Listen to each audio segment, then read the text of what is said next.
Welcome to the Curious Humans podcast, Steve. Thank you very much. Lovely to be here. How are you feeling in this moment in 3 words? Excited, present, and delighted. Beautiful. Well, the question that I love to begin these conversations with is, do you think that you were an exceptionally curious child? And if so, do you remember something that you were curious about? Yeah, I would say that in my childhood, I lived in more or less a constant state of curiosity and wonder. And there was a time in my life when that kind of vanished and as an adult and then kind of reemerged. But am the oldest of 4 children. And so I spent a lot of time by myself in nature when I was little. My first sister came along when I was 4 years old. And even when she was a baby, I would still spend most of my time alone because I couldn't play with her yet in the backyard. And so I was constantly curious about every little bug and animal and plant and season and bloom and things like that. So yeah, that's fun to remember that actually. Mm, beautiful, beautiful. And to give some context for listeners, what was the inception of Aletheia as it now stands in your coaching training? Like, how did this pretty expansive vision unfold from your own internal explorations? Yeah, there's many different origin stories for Aletheia. The one that I most commonly share is just my own story of stepping into the coaching world, getting trained as a coach. I started coaching in 2000 and I went through my first coach training, beautiful training, learned a lot. It was an intensive year. And probably like most coaches, I got to the end of it and I felt like an absolute beginner still, and I felt like I really needed to know more. I needed to develop more. And so, like many, I went to other coach trainings and I really spent about the first decade of being a coach going through from training to training, learning different coaching modalities, psychotherapeutic modalities, somatic modalities, forms of spiritual inquiry, all kinds of different things. And in that journey, I started to ask a couple questions. And one was I noticed that all of these different approaches, they all worked, but they were so different from each other. And I was trying to understand what explains that. Because I think that for me, I was kind of naive in the sense that I thought, well, we're all working with human beings. So human beings are human beings, and we probably just have variations on a theme. Like everybody's got a way to do it. We pretty much all do it the same way with subtle variations. Except what I was finding was vast differences, except they all worked. So I was like, so what does that say about what a human being is? Right. But I also noticed that they all failed to work. That sometimes they just, was really powerful with one person and completely fell flat with another person. And I was trying to understand, well, what explains that? And it was sort of like hanging out in that question really for a couple years of just trying to understand what explains what I was actually experiencing, that I suddenly had a kind of integrating insight. And the integrating insight was they all work at different depths. And once I had that insight, based upon the range of methods that I had learned, pretty quickly, literally within probably a couple hours, I had articulated what's now a core of our curriculum, which is the model of 4 depths. I could see that the methodologies that I had learned all kind of fit into a 4 depth sort of model. And at the time, I was very integrally informed and, a big student of Ken Wilber's work and integral theory and practice in general.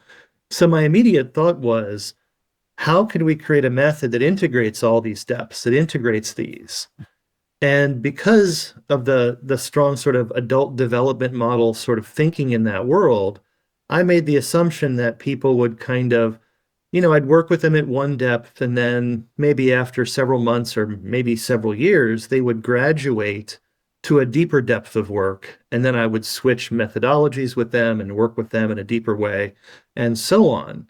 But what I actually found once I had the sensitivity to depth was that the clients were actually spontaneously shifting up and down in depth in the span of a single coaching conversation.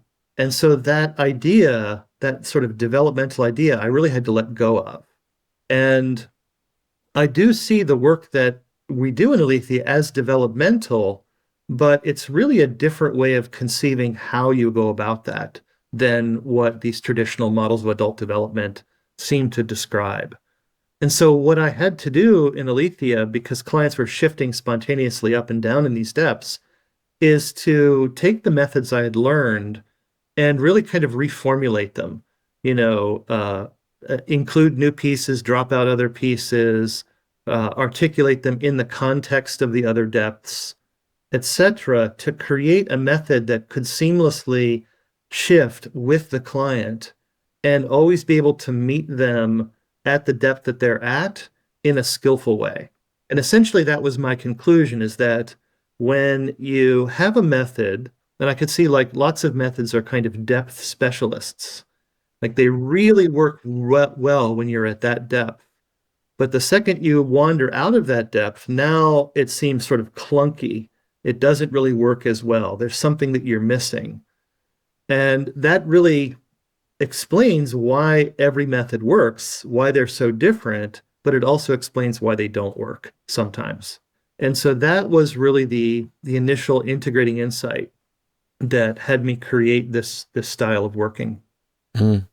Yeah, it's absolutely fascinating, and I'm honestly in awe of what you've created with this very integrated model. And a question that just arose for me as you were speaking was, are these is progress through these different depths, and we can kind of go into what these are. Is it always linear, or I could imagine if experiencing non-duality is like, say, the fourth level of depth. Like I know some people can almost like skip right there, but then maybe they bypass some of the more emotional processing pieces. So do you see it as people like moving in a linear progression, like up and down, or can there be like maybe like jump between them in different times? It depends what style of transformation you're working with. So one of the things that unfolded as I started to work with these four depths, which we can name here really just quickly, so we have language in, and we can come back and define them if you want. The shallowest depth is the depth of parts. Next down, next deeper is the depth of process. Next is the depth of presence and absence. And then the deepest one that you just named is the depth of non-dual presence. And so when I started working in this way, most of us are really inhabiting the depth of parts, where we see the world as separate. We see ourselves as separate from each other. Even when we peer inwardly, we can see separation, and this is what parts work is great for. We can see that, there's a part of us that's really trying to not feel hurt, that's protective.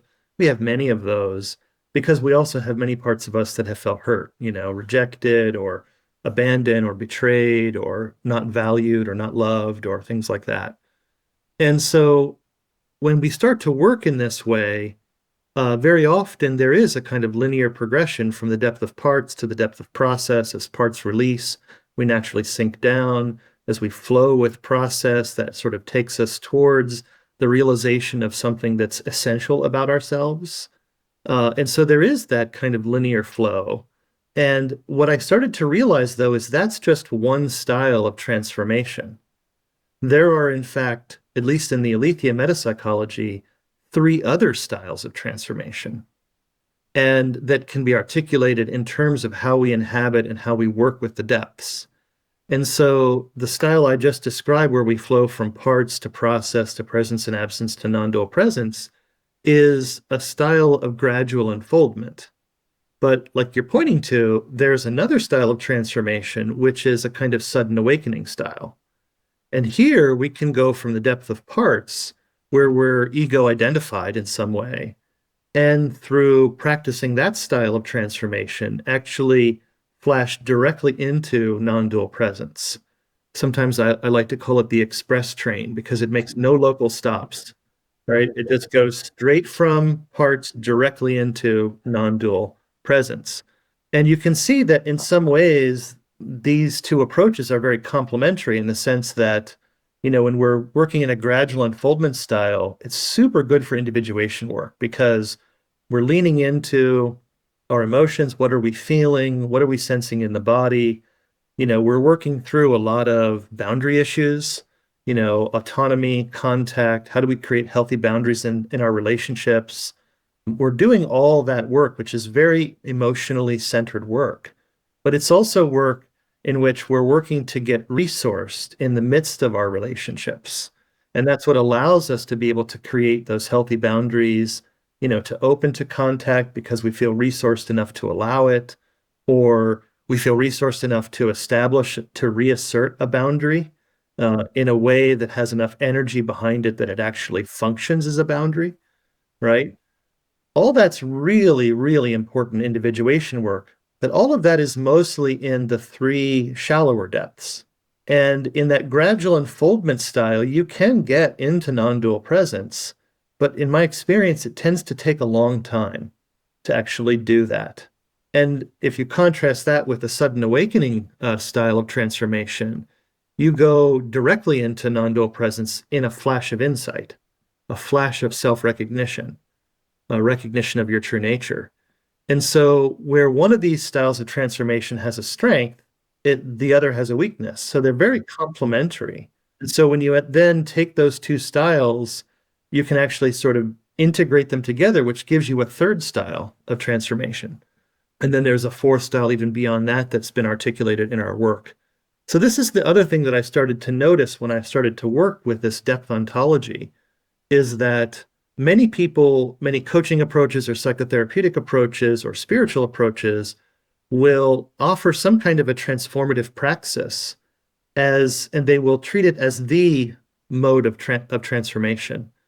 But having studied across many traditions and many modalities, I've noticed that not only did the different modalities work at different depths, but they actually, to the extent that they understand depth at all, they work with depth in different ways. And so there's actually a need to articulate different styles of transformation. And I sometimes liken these different styles of transformation like gears in a manual transmission car. Like you start out in first gear, gradual unfoldment, and you get up to speed in your car, but you have to switch into second gear at some point, or you're going to burn the engine out, or something's not going to work. You're going to lose power. So this is really how I see these different styles of transformation functioning, is that we tend to start out in a gradual unfoldment style. We're working with our individuation issues, but then at a certain point, working in that way seems to plateau. And that's really a signal to shift gears into a different style of transformation. Now, that doesn't mean that you are leaving behind gradual unfoldment forevermore. Just like in a manual transmission car, the next time you come to a stop sign, you got to be back in first gear, right? So the idea here is that we actually shift between these different styles of transformation as a way to sort of stay in the power pocket of transformation and continue to be able to work with what's here. Because when we plateau, it really is a call for us to approach the whole endeavor from another approach, from another angle. And then that tends to sort of reinvigorate our work. So even in that sense, it's not linear. So it's not linear exactly in terms of the four depths, and it's not exactly linear in terms of the four styles of transformation, that we're always shifting back and forth between these. It's so beautifully articulated. And what was coming up for me as you were sharing was how, like, in my journey, kind of exploring these different modalities of transformation, I found, let's say, like going deep down the breathwork path, which it was mostly process, maybe some presence pieces, but then I couldn't really match that with what I was experiencing at, say, Maple with Soyu, which was, I think, much more like geared towards the sudden awakening. And these felt like two completely distinct endeavors to my mind, almost like the waking up versus the cleaning up. And what I love about your frame is that it really does, it integrates everything, and it kind of creates an expanded territory or an expanded map of like, oh, I can see where I am, and I can see, what might serve me the best at each of these points. And I think that's at least one of the many things I think is so powerful about what you've created. One question I was curious about was, I researched the etymology of the word aletheia, and apparently it comes from the Greek meaning unforgetting, which I really love. And so I was wondering, like, how does unforgetting your heart, unleathing, I think was the translation. How does your work relate to that? I first came across this word in the work of Martin Heidegger. And Heidegger was a continental philosopher in the mid last century. I think he died maybe in 68 or 69. And his work has been really formative for Aletheia and for my work in general as a coach. He was trying to articulate, among many things that he did, one of the things he was trying to do was to articulate truth, and in a way that was different than the correspondence theory of truth. And so the correspondence theory of truth is that something is true to the extent to which it corresponds to a separate reality. So if I say, the sky is blue, well, you go look at the sky and you go, Steve is right, the sky is blue. So that correspondence theory of truth, which of course is really central in the scientific worldview, is an important understanding of truth. But Heidegger wanted to talk about truth as a kind of unconcealing that is happening. So, there is truth to, just noticing what you sense, what you feel. So if I say, right now I'm feeling a sense of solidity in my belly, well, that doesn't, that's not corresponding to anything. I'm actually expressing something. So there's a truth in the kind of disclosure of being. I'm disclosing my being. And so in some way, what we're working to do in Aletheia is Aletheia. That unfolding is an expression of Aletheia. So the name just seemed to fit, as just a nice way of tying both into the tradition of the use of that word and also as a descriptor for what we're up to. Yeah, yeah, it's such a great name. And you've mentioned the term self-unfoldment a couple of times now. Could you share your working definition for that and how it is distinct from self-improvement or self-development? And, I imagine a lot of listeners are probably familiar with like, become your best self, all these things. How is that distinct from the journey of self-unfoldment? Yeah.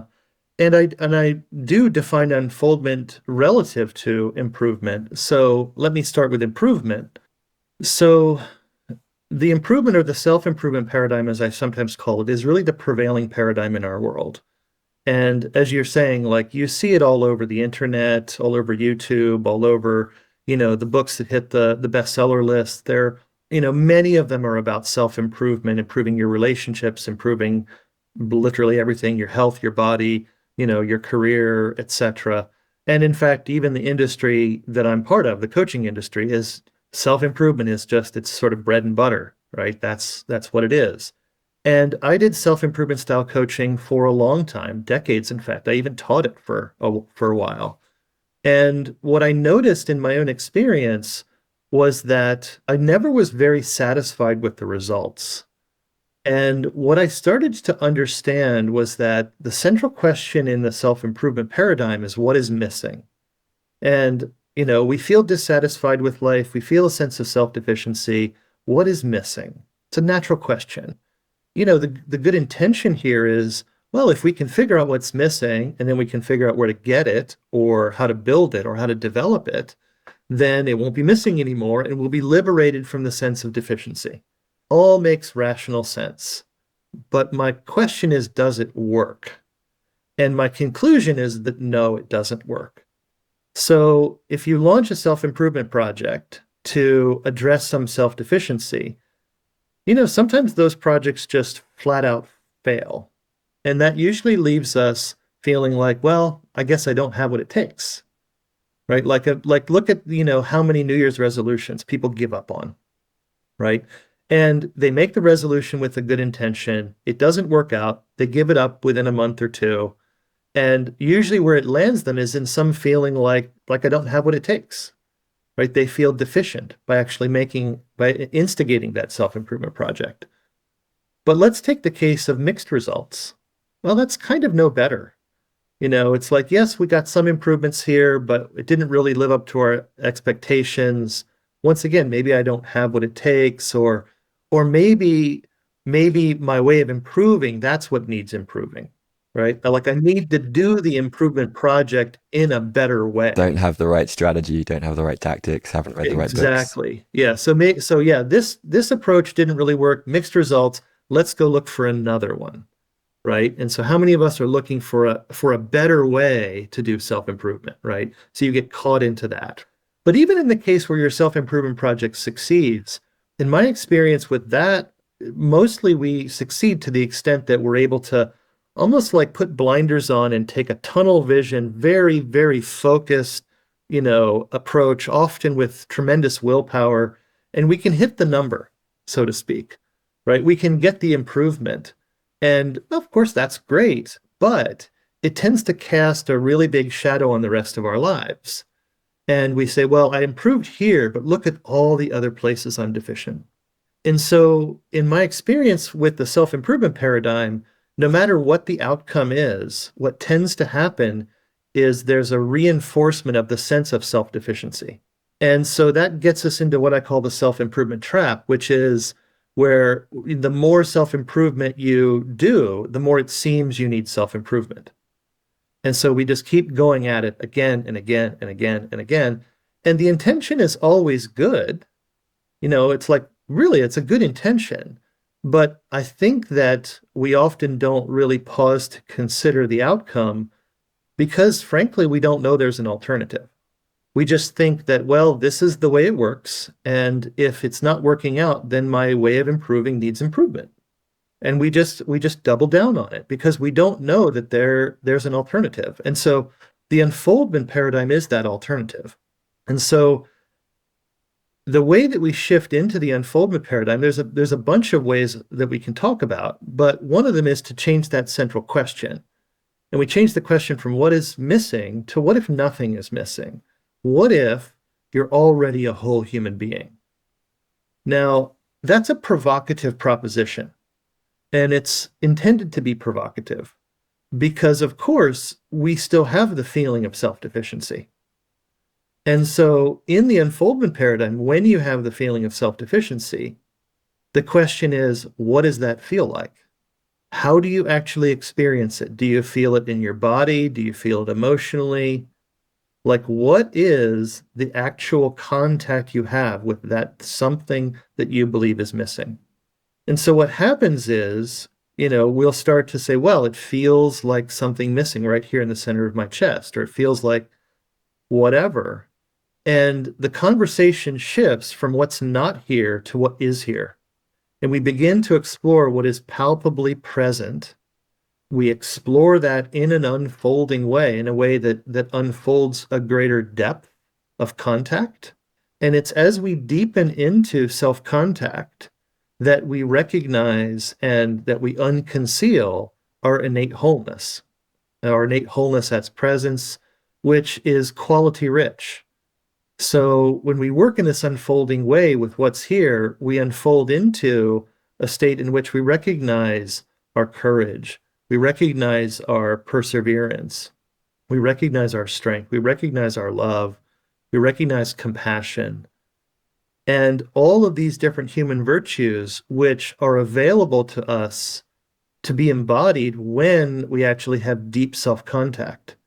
So essentially, what this is basically saying is that a lot of us, when we feel this sort of persistent background of self-deficiency, is that we actually don't have very deep self-contact. That in a way, we're kind of skipping through the world without ever really deepening into contact with ourselves. And so human contact, both contact with ourselves and contact with each other, is something that we all deeply need. And the manner of contemporary life, is not really satisfying that. And the result is that we feel this background of persistent self-deficiency. So the unfolding approach is really that alternative. And it is, we still need the self-improvement paradigm, but we just need to put the self-improvement paradigm sort of back into its corner. It's really, really good for improving skillfulness. Like if you lack skill can be actually truly lacking, right? Like there's a lot of skills I don't have that would be nice to have. Lots of things that when I try to do them, I feel awkward. I'm not really good at it, right? And so for me to launch a self-improvement project there where I reach out for coaching or take a class or read a book or practice, that makes total sense, right? But that sense of lacking a skill is really not a self-deficiency. It's not a lack in myself. Myself is innately whole. It's simply a behavior I can't do well, right? That is not a verdict on my value as a human being. Except oftentimes we conflate those things. We think that because I can't do this skill well, that now I'm not as valuable as a human being. So really, when it comes to relating to yourself as a human being, it's far more effective to actually start with a sense of innate wholeness and then engage in an unfolding way as an unfolding expression of that wholeness. And so that's really what the unfolding paradigm is about. It's about unfolding the wholeness that you are, and that is an inexhaustible journey. You can continue to unfold your wholeness in myriad forms, in different relationships, and at every step of the road, you're not you're not deficient. Even if you feel something is absent for a moment, you just simply turn to that and you say, well, what is that? How is that showing up? You explore that sense of absence. And in this unfolding style of transformation, it transmutes into a quality of presence, much like in Taoism, the yin and the yang. You go into yin fully, and yang is born. You go into yang fully, and yin is born. So presence and absence, and this is the dynamic that happens at the depth of presence and absence when we have that deep contact, is that when we drop into that, it doesn't matter if we drop into absence or presence, eventually the other one will be born from it. When that starts to happen, we start to realize that absence isn't bad and presence isn't good, that in fact, we're both in this dynamic of life, this kind of breath it's like we need the inhalation and we need the exhalation. And you can't say, well, I'm squarely in the inhaler camp. Those exhalers are crazy, right? That makes no sense whatsoever. And so you also can't say, well, I want presence and not absence, right? That doesn't work. We need this dynamism of life. So we start to really, with deep contact, really understand what it is to be human in a different way. And that's what the unfoldment paradigm really, really opens up. Yeah, I love what you've just shared so much, and it's such a radical proposition. I almost wish that like I could take a clip of this and post it on Twitter, and it just is seen by tens of millions of people because I see that the way in which people do get caught in these self-improvement traps, and I've been guilty of this myself for sure, where it's like without consciously doing it, there's a reinforcement of that deficiency. And like you say, even if like you get the six-pack abs, even if you get the seven-figure payout, whatever it is, the underlying like ungenerous story is still kind of running the show in some ways. And so there will always be, it's like my experience is like the mind will always find another way, like you said, another way that there is a deficiency there.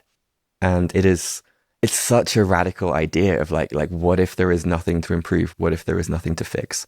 And because you mentioned New Year's resolutions, like a funny thought popped into my mind of like, so what would a New Year's resolution look like from the approach of a self-unfoldment paradigm? Like this will be released probably sometime in December. People are like, okay, I have these things that I want to like improve in my life. How could I apply Steve's approach of self-unfoldment to this so that I'm not unconsciously reinforcing this deficiency narrative? Yeah, I mean, in our approach, when I start working with a coaching client, typically what we will do is we will ask, what kind of action are you trying to take in the world? You could say goal, that language could work. I'm very, very sort of, I hold this kind of orientation very loosely. I think goals can sometimes be used, unfortunately, as yardsticks to just reinforce the sense of deficiency, to reinforce the sense of not having it. But of course, we all want to start to act in new ways in life, maybe to, establish a new habit or something like that. And so it's fine to talk in those terms. I sometimes use the language of vector. It's like, what's the direction that you're hoping to go in life? And sometimes, we're at a fork in the road where we need to redirect ourselves in another way. So it's good to talk about that. It's good to explore that. It's good to articulate your intention to do so. Then the second step is to really start to notice how it turns out as you have that intention, as you start to go in that direction. What are the impediments that get triggered? What are the impediments that show up? And impediments in the language that we use are typically, well, there's two kinds of impediments. There are external impediments, literally like roadblocks that you experience in life. But the ones that are most important to work with are the inner impediments. And those inner impediments always tend to show up as parts.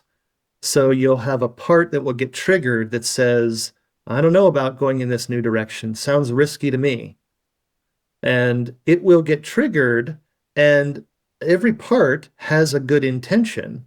This is a notion that we get from internal family systems therapy that we draw into our work in Aletheia.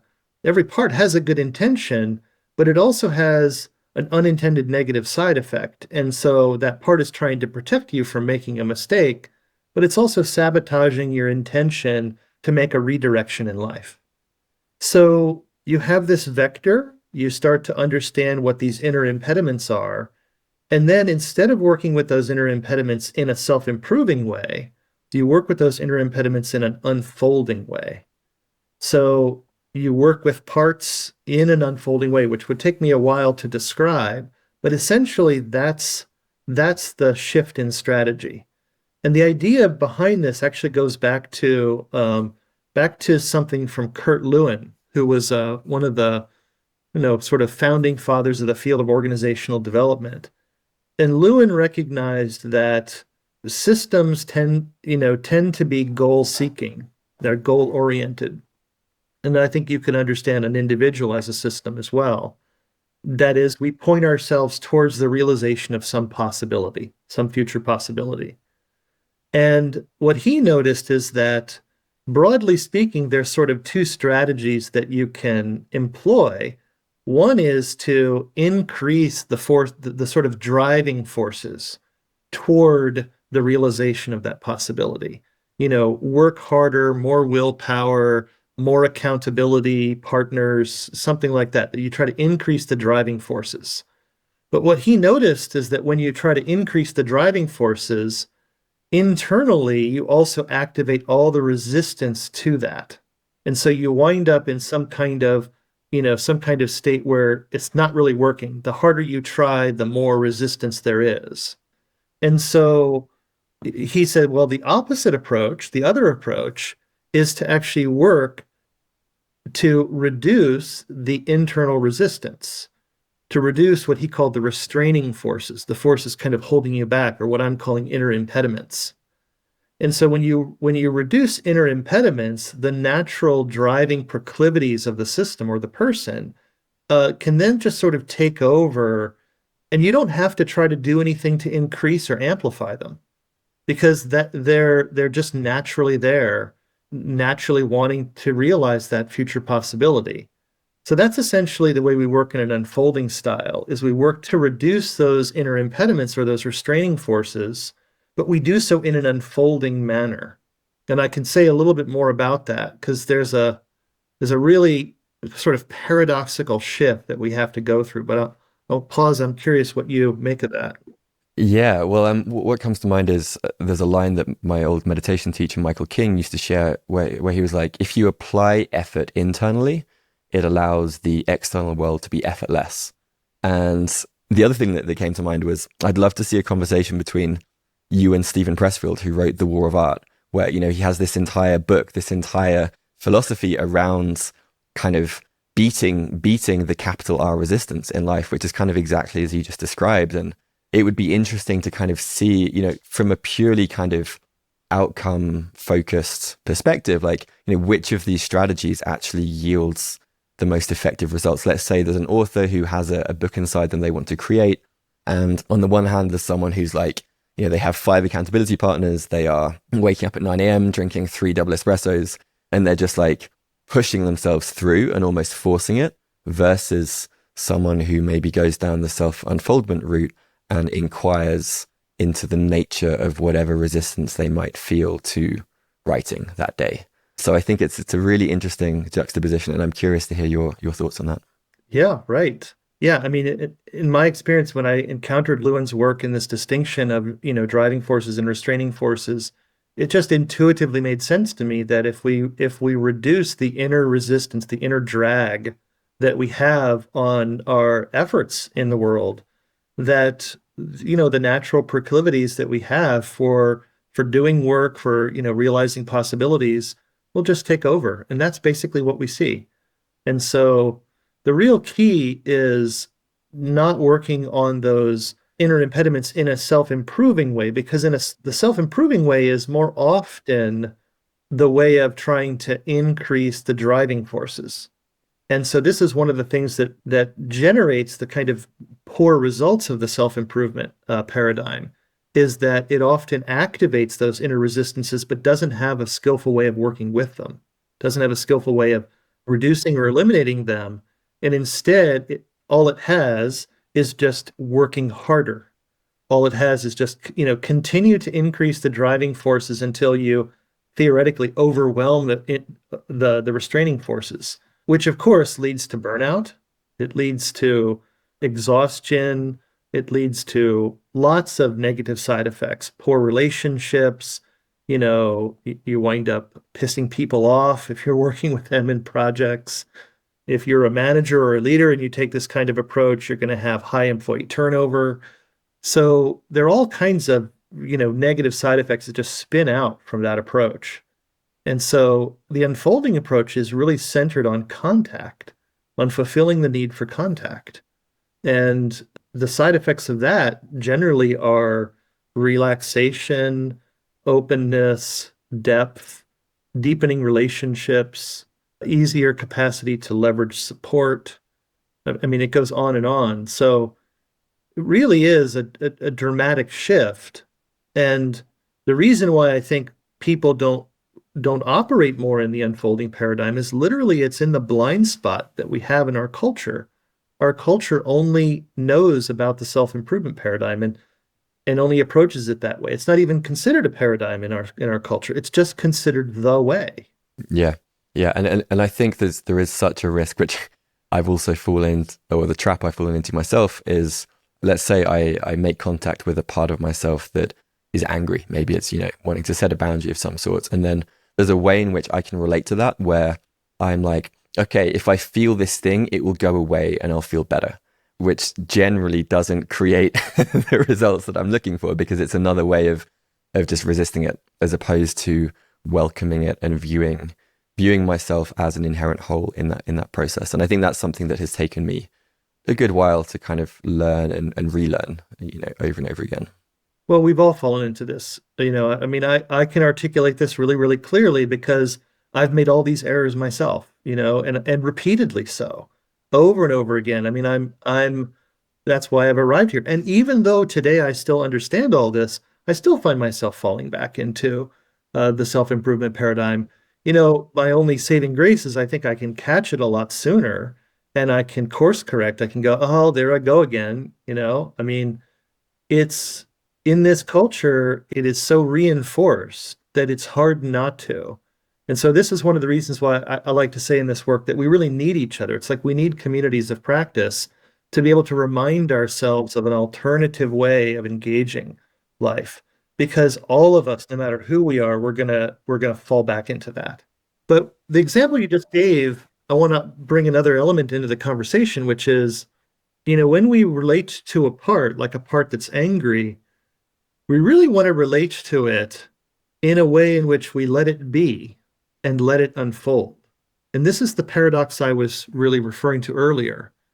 it's so tempting when we relate to a part to have a change agenda toward that part. Like, if I do X, Y, and Z, then I know the part will change in a way that I want it to change. And although that can be well intended, as you reported, it really doesn't work out because what enables a part to actually unfold spontaneously is that it feels seen and emotionally understood and loved and valued exactly the way it is.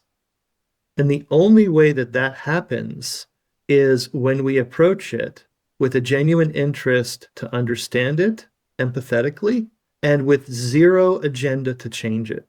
Like, if you think about human relationships, if you are having a tough time, you're feeling a lot of strong emotions, and a friend wants to, you reach out for support, and your friend says, "Okay, I get you're really grieving and sad, but let's go do something fun today." Sort of, you don't feel seen by that person. And you're kind of like, that's not what I need from you right now. I was just about to share that, like, yes, it applies to an internal part, but also in, in intimate relationship. Like, that's also something that I've learned of, like, if you're with your partner and she's going through a tough time, then there's like a loving part that like wants her to feel better. But actually it's just a far less effective strategy than showing up with pure kind of curiosity, loving presence, and just like tell me about what's going on without any kind of like needing it to be different. And again, like that's something that I've had to learn, relearn, and still fall into at times. Exactly. Exactly. So that's the paradox that, when we relate to our parts from presence in a way that they feel seen, understood, loved, and valued exactly as they are, when that occurs, we know that's occurring because we find that the part melts and or shines. And so, melting, it's like something just relaxes. We've all had this experience of, like, we've shared something that's really tender with a friend of ours, and our friend says something like, "I really feel you. I really get it." Like, and then something in us just lets go. And it's in that letting go that we actually drop into a deeper depth of contact, that we drop from the depth of parts into the depth of process, where there is literally more fluidity to our experience. We drop more into our body. That's unfoldment right there.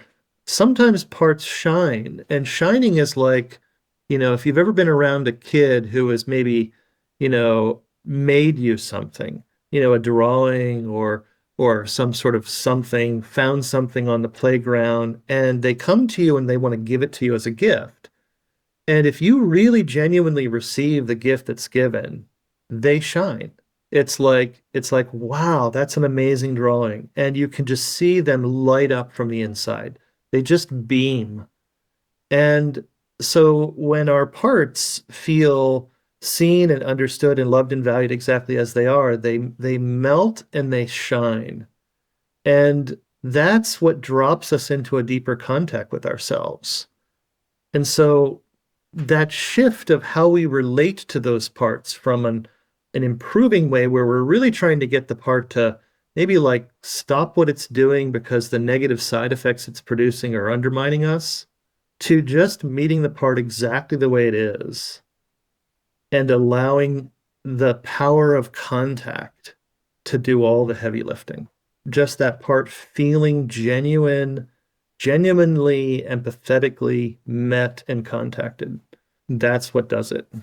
Yeah, which is in itself, I think, a pretty radical act or suggestion for a lot of people because I think in my experience, it requires a deep amount of trust. And for people who are so used to kind of having to, do everything themselves and have this kind of control paradigm, that it's like, it's almost nonsensical until you experience it, I think. Yeah. I was once giving a presentation of this approach in a corporate world to a company which I will not name, but and I was talking about this shift from having an improvement agenda into letting be, letting unfold as a way of working with yourself. And one of the participants raised his hand and said, if I try that line around here, all I'm going to hear is, "You're not looking hard enough. There's something missing and you need to go figure it out." So you're right. It's very sort of counterintuitive. Part of the thing is that they're really sort of two different sources of change. Our culture tends to only know about one and forgets the other. We only seem to think that change happens because we make it happen. And I can remember sitting in an executive meeting with a client of mine, and somebody in the meeting said, well, we all know nothing's going to change if we don't do anything. Now, on the face of that, that sounds totally right, right? We all know nothing's going to change if we don't do it. We don't do anything. And I had enough trust with this executive team. I'd worked with them for several years. And I said, I want to challenge that. And I said, and I want to demonstrate, I want to do it right now. And I said, nobody change anything for the next minute. And I got my cell phone out and I timed a minute. And at the end of the minute, I said, how many of you were successful? And not a single one raised their hand. And I said, well, what happened? And they said, things were changing constantly. And I said, yeah, right. That's the point, is that there's a whole other source of change that we fail to see. And it's the change that's an emergent property of complex systems. And the vast majority of transformation any of us has ever experienced in life, whether we know it or not, has been as a result of emergent unfoldment, not as a result of self-improvement projects. If you think of all the vast, profound change that we've all experienced going through childhood, how much your body changes, how much your mind changes, how much your emotional life changes, none of that happened because you had a self-improvement project. That unfolded. And then we get into adulthood and we somehow turn away from unfoldment, which has done so much for us, and then think that we can take on the job and do it better. Like we have to make it so, we have to make it happen. And so one of the curious things that happens, and we see this a lot in our trainings, is that coaches that are experienced in other coaching modalities will come in, and after a few months of working in this way, they'll say, this is cheating. They're like, I feel like I'm not doing anything. I feel like I'm not working hard enough as a coach. And, in fact, it's true. You're actually not working as hard, because what you're doing is you're learning how to leverage the emergent unfolding that is constantly always, in a sense, here and happening. You're learning how to leverage that other source of change and transformation instead of constantly trying to do it. Sure. It feels to me like it's like creating the conditions for that unfoldment to arise or spontaneously emerge. Which is, I think, That's there is exactly it. absolutely an art and skill in that, but it's very different to, I think there's a good parallel to sleep. It's like we don't do sleep, but we create the conditions for sleepiness, and then sleep just like emerges. That's a great analogy. Yeah, I think that's spot on. That it's really about creating the conditions in which is mostly about removing the conditions that thwart natural unfoldment, right? That's mostly what it's about. It's about learning to stop doing certain things and allow the natural emergent unfoldment to have its way. Right. And as you were sharing, the example of like falling in love came to mind of like, it's really not something that you do. It just happens. And the work, if there is any work, is as Rumi says, like removing the barriers to love that arise. And I think that can be extrapolated to so many other areas of life. This is an interesting segue to one other distinction that I wanted to just have you articulate, because I think it's so beautiful. And it's the difference between the poetic attunement and the technological attunement, which might sound like a lot of words for people, but I think there's something really important to point to here. So could you just briefly share what you mean by that distinction? Yeah, this is the most important distinction in the entire curriculum, the entire method. It's literally lesson one, session one, level one. We start here. It also, poetically, is the final lesson in our most advanced curriculum. So we come full circle in this, of course, having traversed a vast territory in between and now being able to see it in a new light. Once again, this comes originally from the work of Martin Heidegger. And, Heidegger was writing about what he called a history of being. And on the face of it, that sounds a little odd, because being is just being, isn't it? And what he was noticing was that actually in in the course of history that human beings have actually been human being in different ways, and that there's a certain way that we can attune. Each one has a certain way of attuning to ourselves and the world that discloses what it is to be human in a different way. Now, all of us have lived in contemporary times where there's only been, for the most part, one dominant attunement, and this is the technological attunement. And Heidegger was seeing the technological attunement. He was writing from his hut in rural Germany. He was seeing the ways that farm equipment was coming in and taking over some of the traditional ways of doing farming. And he had the foresight to recognize that this was actually hiding, in some sense, what it truly is to be human. So, in Heidegger's way of understanding the phenomenology of technology, he said that what technology is it's a capacity standing in reserve. So if you think like I have a car standing in reserve as a capacity in my driveway right now, even if I look at my desk, I have my wallet, I have a glass of water here, there's a mechanical pencil here. Like we think of technology as high technology, but this is technology too, right? It's a capacity standing in reserve. I don't need it right now. It's just sitting there. Okay, that's no problem. But what Heidegger noticed was that we started to view each other and ourselves in these terms. And so, the cashier at the grocery store stops being a human being to us, and they start to be a capacity standing in reserve. They're just waiting until we arrive with our cart, with our basket of groceries, and they scan our groceries and they make some sort of financial transaction. Then, maybe we say hi or some exchange some pleasantries, but we walk out of the store and they have functioned in our life in a way. And before we start to feel too bad about how we're dehumanizing them, we are also, in some sense, a technology for them to earn a living. And so we're technologizing each other. And, you can see that even our education system from the Industrial Revolution has been designed to help us function in the world as technology. Can we actually learn a particular skill and fulfill a function so that we too can be a capacity standing reserve waiting for people to employ us? And this is really so thoroughly woven through our culture right now that it just seems odd to point it out even. It just seems such a natural way to view ourselves.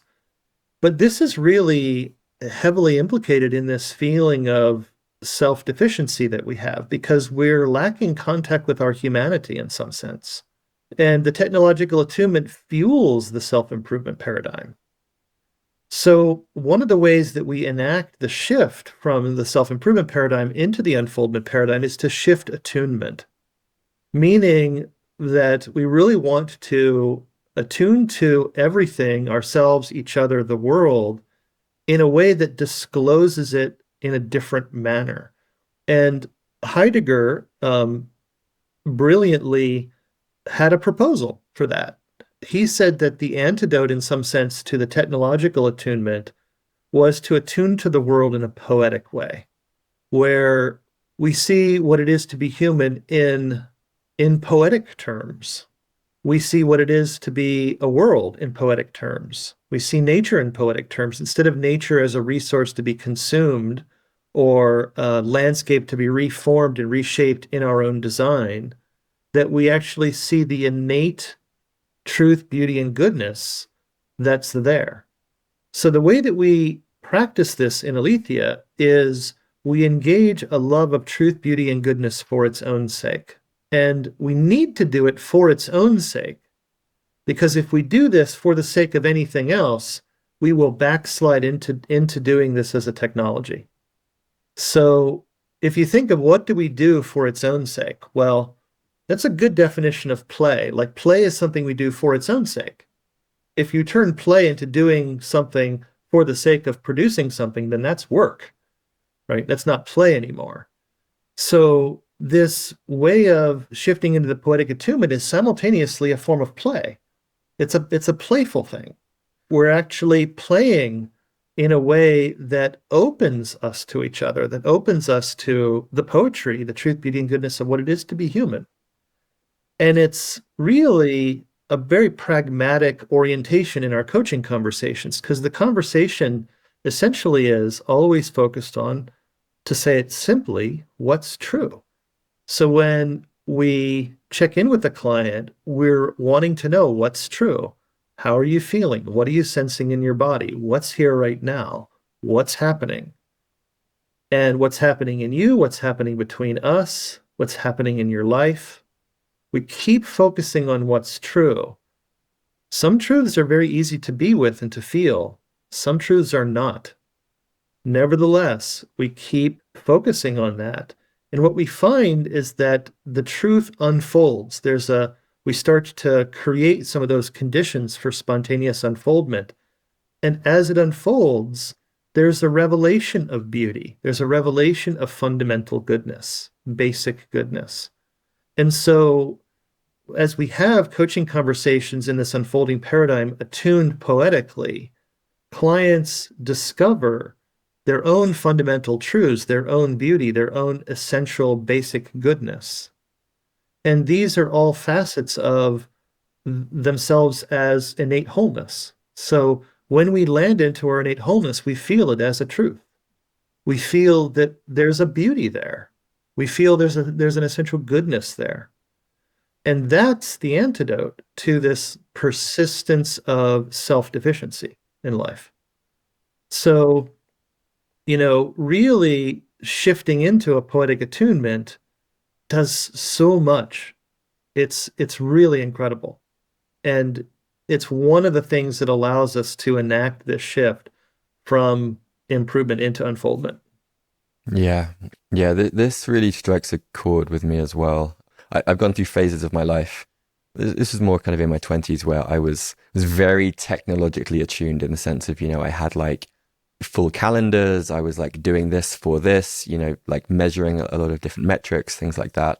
And it feels to me that music, writing poetry, these things, it was almost like a dry quality. Like I was like parched without even really knowing it. And something about whether it was playing music or like witnessing a sunrise or like allowing myself to be affected by beauty, this kind of the poetic imagination, as David Whyte describes it, like it brought a quality of aliveness to my existence that I didn't even realize I was lacking. And my sense is that many people who are, even very successful in, let's say, the startup fields, and they have, they've nailed this like technological, they've kind of got these systems and processes, but there's still a part of themselves that feels like it's missing something. And my experience is that it's like missing this core quality of inherent aliveness, which can come through any of these methods. I guess it depends on what resonates, but it's such a key thing. And I think it's also very hard to describe to someone that is deeply entrenched in the technological view, because it doesn't really make sense. It's like, it's very hard to describe. Yeah, exactly. I think that one of the things that's really sad is that in the technological attunement, we live in a disenchanted world, and the world feels flat. And we literally have a kind of flat ontology that it's a world that lacks depth. And there's something that is depth is like, it's like a nutrient for humanity. Humans have depth. We are depth. And when we start to wake up to our own depth, and we do so through attuning poetically and several other steps in this method that create these conditions, what starts to happen is exactly what you're describing, this kind of reanimation, this enlivening, this re-enchantment of life. And we discover, life is filled with far more of everything. Of course, pleasure and bliss and delight and curiosity and wonder and awe, but also states of suffering. And yet there's poetry in that, right? There's poetry in realizing that to live a full human life literally means that, to live a full human life. And so it's not necessarily like now we're on the easy path. It's more like now we're on a genuinely fulfilling path, a life well lived, a life that is rich and multifaceted. And we do it and we live it for its own sake. It's its own reward in some sense. And in the coaching field, we have people who come to us as coaches all the time, feeling a sense of lack of passion, lack of engagement, lack of fulfillment. They're burnt out. They're in this state where they're realizing, I'm on a track that I don't want to be on. And oftentimes they are approaching and responding to that inside of the self-improvement paradigm, trying to improve their way out. And it's like fighting yourself out of a trap. I don't know. Sometimes I use this, it's a silly analogy, but I think it's workable. Do you know those finger handcuffs, those Chinese finger handcuffs, where the harder you Yeah, try yeah. to pull out of them, Made of the paper. more Yeah, yeah, trapped yeah. you are? Yeah, made of paper, those little ones. The harder you try to pull out of this, the more trapped you are, right? And a lot of times that's the state that clients are in. And so, much like those Chinese handcuffs, right? Those finger handcuffs, what we do is we actually move into it. We move into the difficulty. We move into the flatness of life and the disenchantment of life and the absences. And we actually start to palpate them instead of as a nothingness or as a something missing, as a presence of an absence, as a presence of something here. And we start to turn the corner and poetically open back up. Beautiful. Yeah, almost like a fertile void. Exactly. Yeah, there was a thought that I just had that I've been thinking and talking a lot about psychedelics recently, and my sense is that the psychedelic container, if it's kind of well held, is almost a very efficient path into deep poetic attunement. And people often come out of it being like, that was the most meaningful, real experience that I've had in God knows how long. And I think that part of the gift or the promise of psychedelics becoming more widely used is it is really giving people this like felt sense experience of that deep poetic attunement. And then the challenge or the interesting question becomes how can that then be carried into day-to-day life without the need for entheogens and things like that.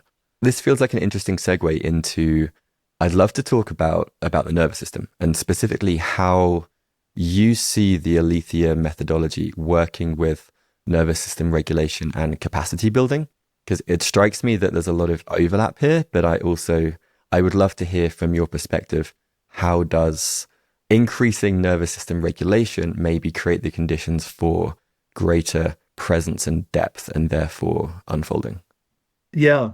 And just before we switch into that, I completely agree with your comment about psychedelics here. And the strongest advice that I ever give to people who are entering into that kind of experience is, adopt a poetic attunement and let unfold, which are literally two of the core principles of our work in Aletheia unfolding.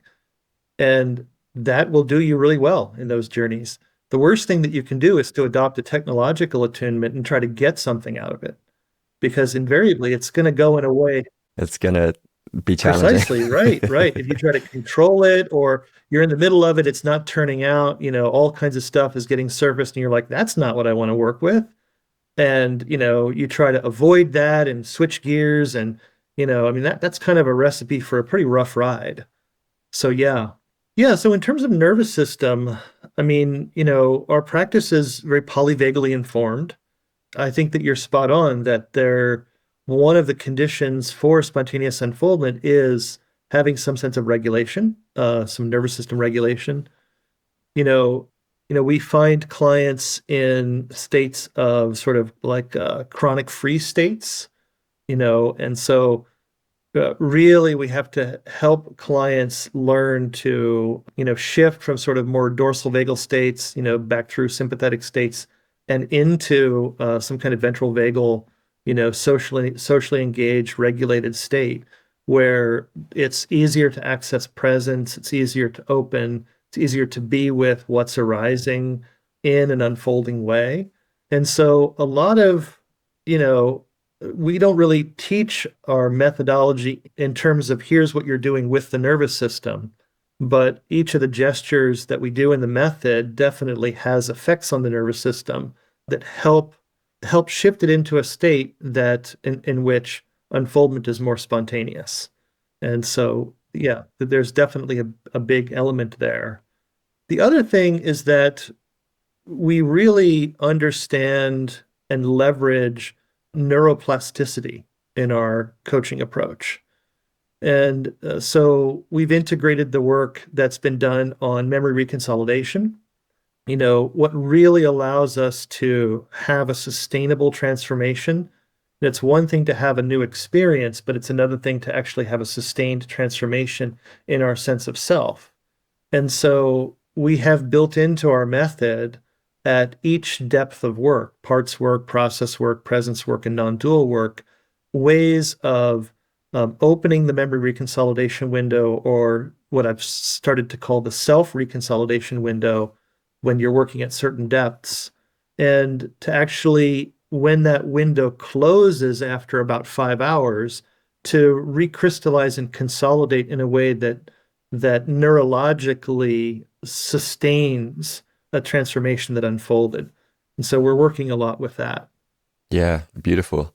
So a couple of things that come to mind. The first is on the piece around returning to ventral vagal, which for listeners who might not be familiar is basically this state of I feel safe, I feel it's where play happens, it's where social connection occurs. My sense is that that is actually an incredibly broad, expansive spectrum, which is very kind of tightly correlated with what we were just discussing with the poetic attunement. And that's something about like the deeper you can go into this ventral, it's almost like you are trusting yourself and trusting life to an even greater capacity. And that is the space where the most profound depth and unfoldment is possible. So it's almost like ventral is maybe just like the doorway in potentially, and that can then again create the conditions for kind of deep unfoldment. A question that I have is, like, as far as I'm aware, when someone is in an emotional process, let's say, they're kind of in that second level of depth, that is often what opens up that neuroplasticity window, and that there is a heightened degree of neuroplasticity kind of in the system. Does that continue as someone goes into depths of presence and depths of non-duality, or is it more just like the window opens and then there's a period of time? And what have you seen with your work? So the way that you open the memory reconsolidation or the self-reconsolidation window is by having an experiential mismatch, which is that there are neurological structures in us which correlate to psychic structures. Parts, for example, would be a structure. You could also use the language of object relations. Those are structures. And what happens is that when those structures get triggered, they basically bring forth a kind of expectation, like they expect to experience something in a particular way. But when actual experience is a mismatch for that, is a violation of that, then what happens is that neurology, this is the way we learn, that neurology begins to shift into a more malleable state. It opens, it relaxes, and according to the research on this, that state, that malleable state, hangs around for about 5 hours. And what you practice in that 5 hour window makes more of a difference in terms of how things get reconsolidated at the end of it than, let's say, what you do in between times. So we have a big emphasis in our form of coaching of bringing practices into the coaching conversation itself such that they generate this experiential mismatch. And in our method, as we're practicing, we generate a whole host of experiential mismatches. We kind of layer them on top of each other, making them sort of bigger or wider or deeper as we go through the coaching conversation, so that most of the coaching conversation ideally is actually happening inside that 5 hour window. And then we will give clients integrating experiments to do in the remainder of that window. And these tend to be micro practices that can be performed in, anywhere from a couple seconds to maybe a couple minutes or 5 minutes, or maybe at a stretch if the client has space in life, 10 or 15 minutes. And I sometimes metaphorically think of those integrating experiments as a little bit like jamming your foot in the door in an open door so it can't be closed too quickly. Right. And a lot of times what those micro practices wind up being are little mini versions of some important experiential mismatch that occurred in the coaching conversation. And we kind of just invite the client to revisit that. It could be like, pause and really notice, just notice and remember how much you were feeling a sense of courage in the coaching conversation and the way in which that's still here, for example. Now, it might not be here, and we just say if it's not, then you just accept that. But oftentimes there is a kind of remnant of that experiential mismatch, and we try to construct a way for the client to kind of revisit that. And it's a little bit of continuing to explore that fresh sense of self that actually winds up in a kind of reconsolidation of the sense of self that turns into the sustained transformation. So leveraging neuroplasticity is really central to this practice. And there are ways at each of the depths. So parts work has a certain way that it actually generates experiential mismatches. Process work has a certain way that it generates experiential mismatches, and they're different from the kind that parts work generates. Presence work as well, and non-dual work as well. And so as we shift down through the depths in these different styles of work, what we're really doing is we're mismatching different structures. And as you might imagine, at parts work, it might be something like, the client is feeling really intense fear. And we, through practicing parts work, are able to help the client to be with that part that's scared in a compassionate way. And the part feels seen, and the client realizes that they actually have the capacity to be with such fear. They don't have to avoid it. They don't have to turn away from it. So they're really feeling something really different about their own capacity, which was demonstrated to them. You didn't have to say as some sort of cheerleader, like, I see you as being strong, and the client is thinking, well, that's not how I feel. It's actually something that's demonstrated in experience directly there. And so that's a small example of an experiential mismatch. But if you contrast that with dropping into the depth of presence and absence, where we land into an embodied sense of wholeness, and one of the hallmarks of that experience is that we feel like nothing is missing. We really land into a feeling of innate wholeness, completeness.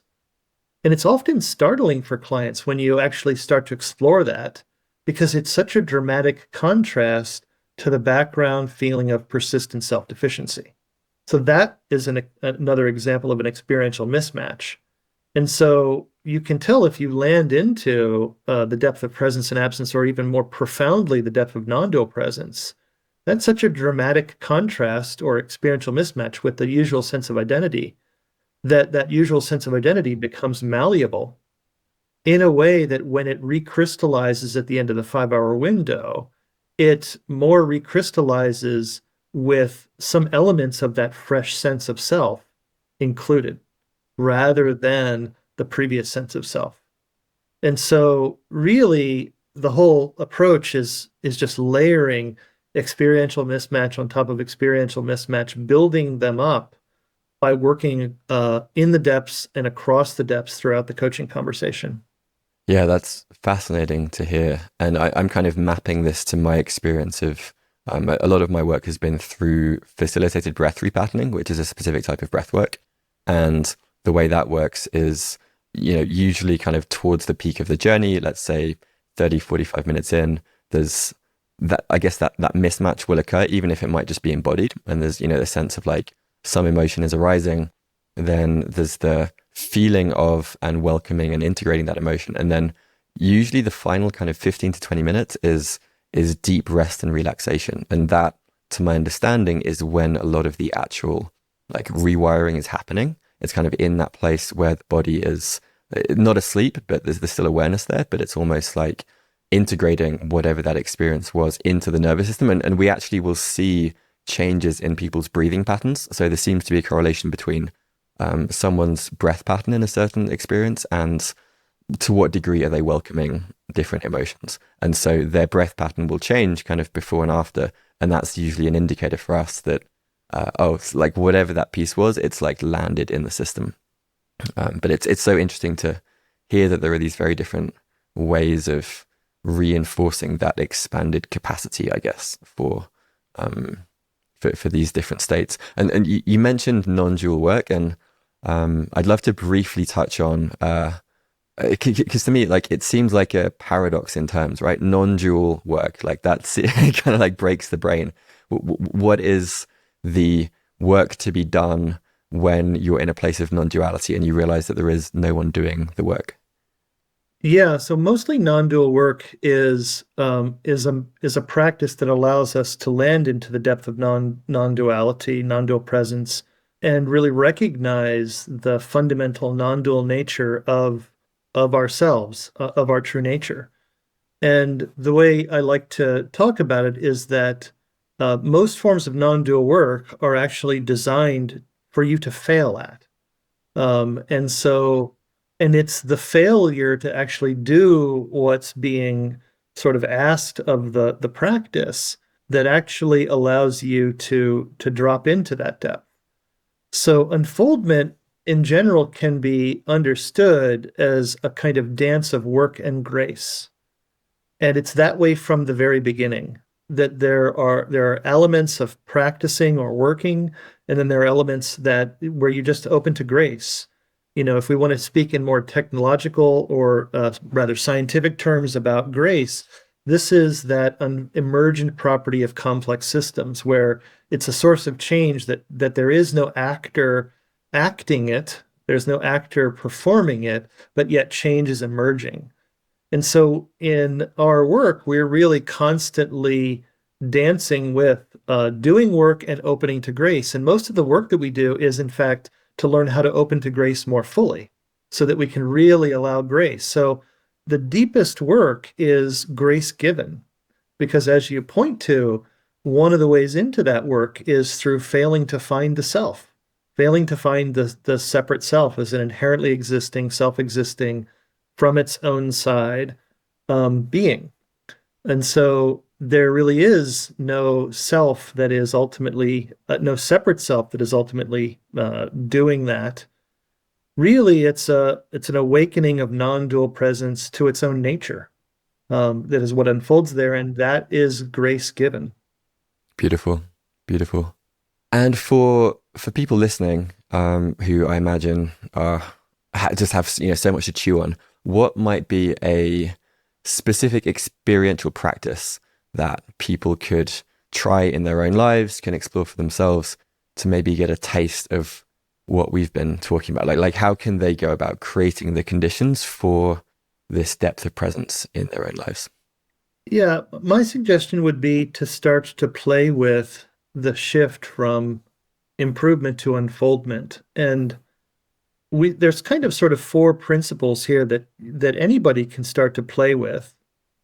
We've already talked about the first two. The first one really is the shifting from a technological way of viewing yourself as a capacity standing in reserve into viewing yourself and the world and others as walking poetry, and really tapping into your innate love of truth, beauty, and goodness for its own sake. And, take on that poetic attunement, as something that you might play with. Like it might be easiest if you took a hike in nature or something and paused and just looked at the world in this poetic light. The second principle that we work with to enact this shift is through shifting from improvement agendas into letting be, letting unfold. And this is just that shifting from that, only I can make it happen or nothing's going to happen unless I do it, to just noticing that there is action without an actor already occurring, that there is an emergence of change and difference and whatnot, and just beginning to reorient to include that, at least in your experience. Then the third principle is shifting from reacting to the emerging future out of the receding past, which is what we do when we're acting, let's say, in a self-protective manner. We've been hurt in the past, we've been wounded in the past, we're trying to act in a way to prevent that from happening in the future again. In a way, makes total sense. But once again, does it really work? Like how much of us, how many of us do we have parts that are trying to prevent us from feeling something in particular that we don't want to feel, and yet we still wind up feeling that way? I mean, that happens all the time.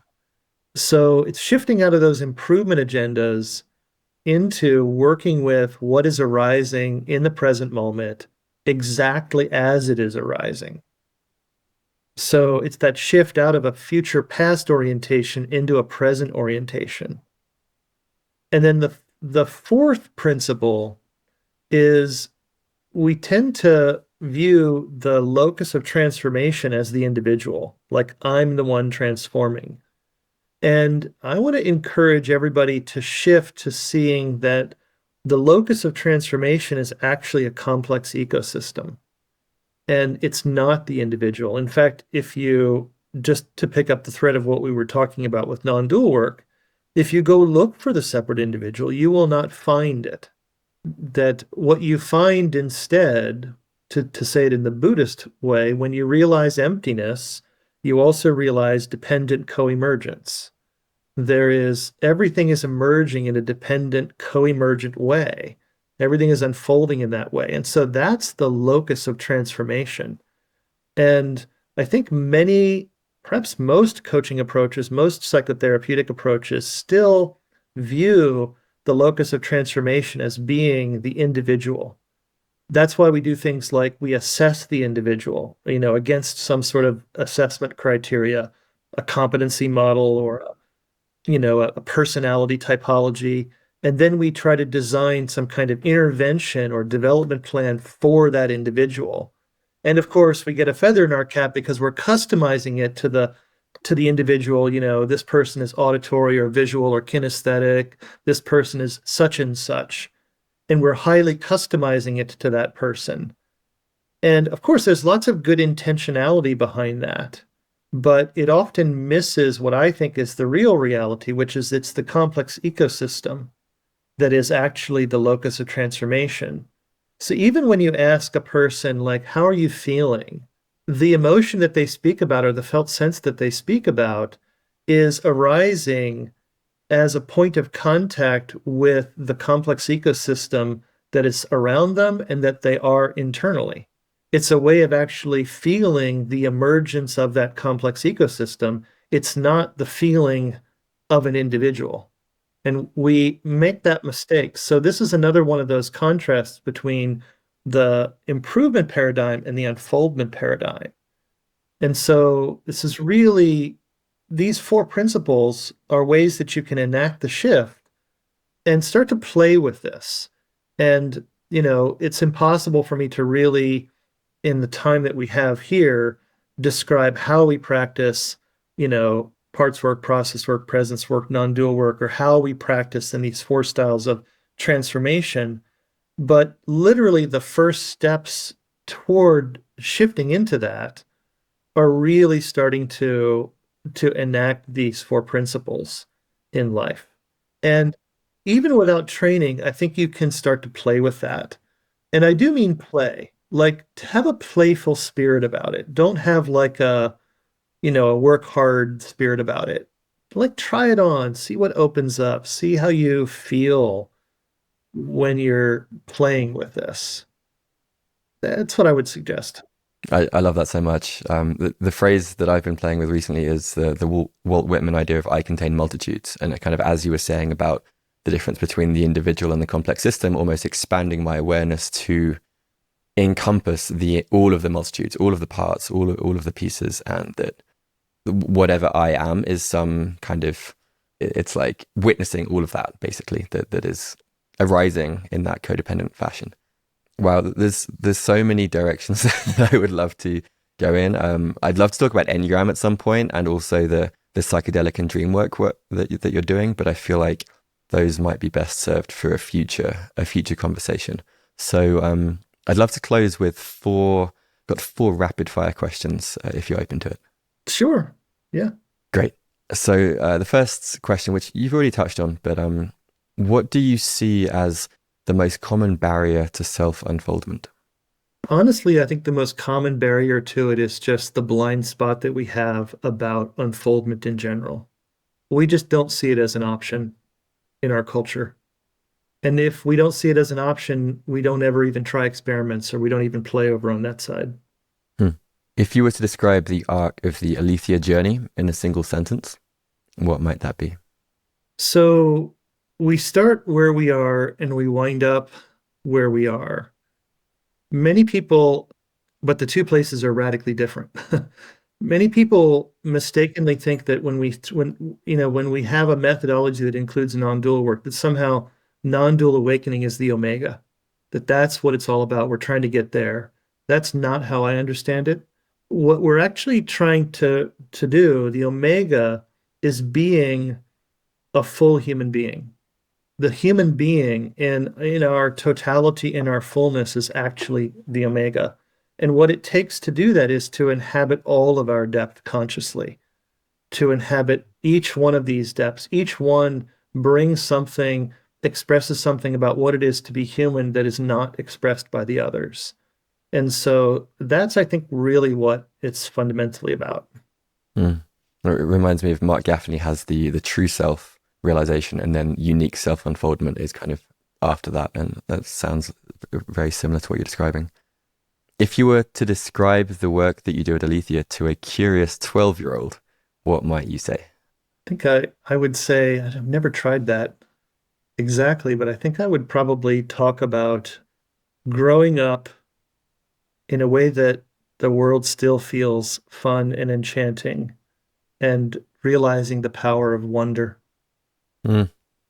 What is your greatest aspiration or vision that you have for your work with Aletheia in the coming years or decades? I think that we're living in times that are extraordinarily challenging. We're facing a polycrisis that, I like Jem Bendel's articulation in his recent book, Breaking Together, where he articulates 7 different forms of collapse that are already happening. And in my view, there's a common root cause to this polycrisis, which is some people have called it a metacrisis. I think the common root cause is the particular way of being human that we've been.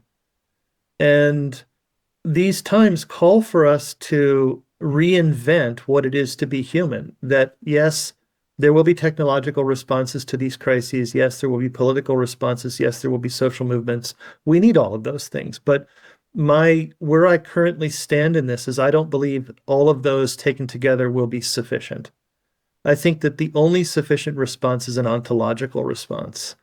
And what that means is that we have to do something which has happened many times in our history, which is that we have to learn to be human in a different way. And once again, most of us are blind to that as a possibility because we have all of us only lived on this planet or only known people who have lived on this planet with one way of being human. And so we don't recognize that there are, in fact, a whole history of being human in different ways. So my hope for Aletheia is that it can play a contributing role in us rediscovering and reinventing what it is to be human, and that we can learn to be human, to be fully human in a way that is fundamentally sustainable, mutually dignifying, respectful, and that we can make some course corrections because it seems that this current way that we're being human on this planet, if not redirected in some way, it seems to be self-terminating.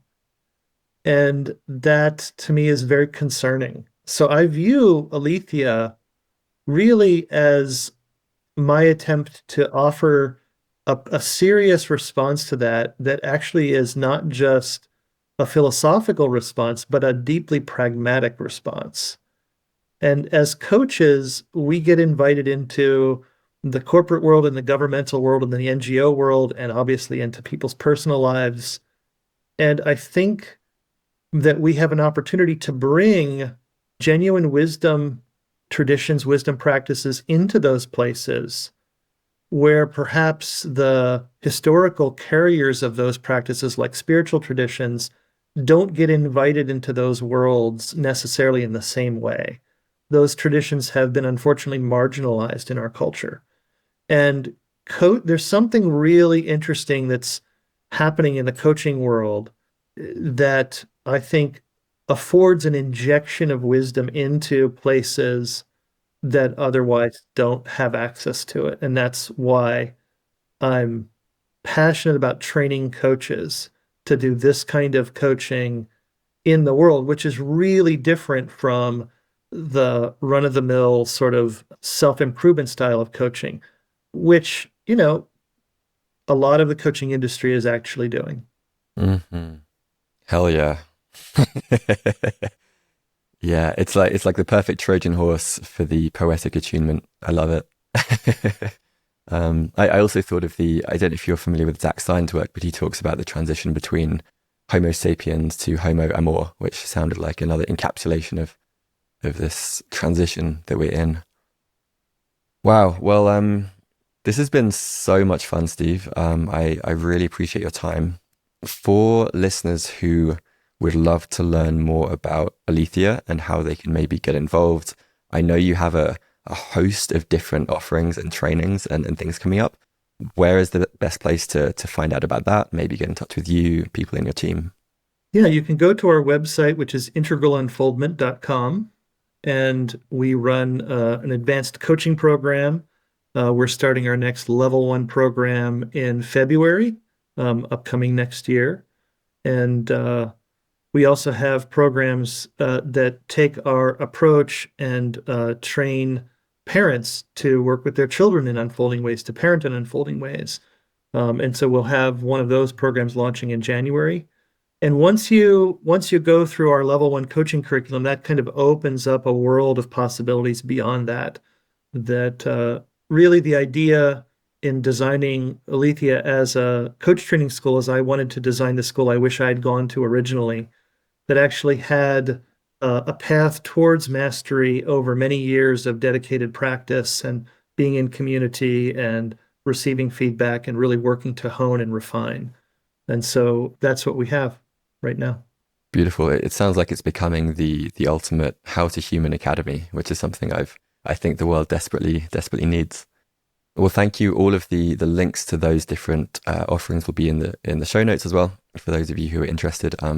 Also, anecdotally, I've had a number of friends go through level one and level two, and they've all just said incredible things about how transformative your training has been in their lives. And these are people that have already had a substantial amount of personal development experience in different areas. So, for those of you listening, I highly recommend checking out what Steve's up to. And to close this, I love to close with a line from Rilke. He said, "Try to love the questions themselves and live them now. Perhaps you will then gradually, without noticing it, live your way into the answer," which feels very appropriate for what we've just been talking about.